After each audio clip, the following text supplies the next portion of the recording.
Sur 700 000 accidents de travail par an, seulement 3% concernent la route et pourtant, ils représentent 20% des accidents mortels en milieu professionnel. Un état de fait qui a conduit la médecine du travail à CMS à réaliser des journées de sensibilisation aux risques routiers. Nous nous sommes invités à celle de cette année. Ce jeudi avait lieu une journée de sensibilisation pour les salariés et les employeurs sur les risques routiers professionnels organisée par la CMS.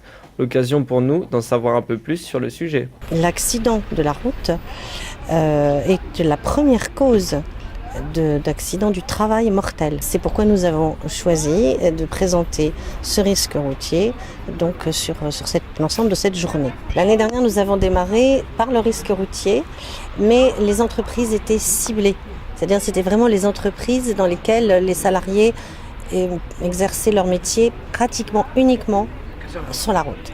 Et cette année, nous avons décidé d'élargir à toutes les sociétés du secteur.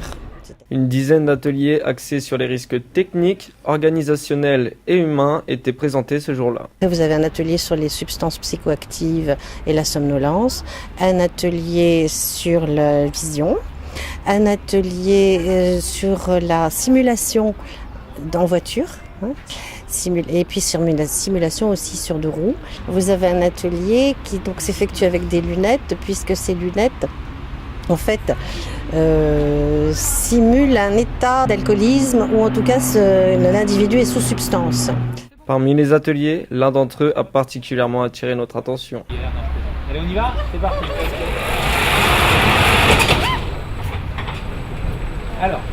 Alors cet atelier donc a pour but de reproduire un choc frontal et de surtout faire comprendre aux gens l'importance de mettre la ceinture de sécurité, mais de surtout bien la positionner sur le corps.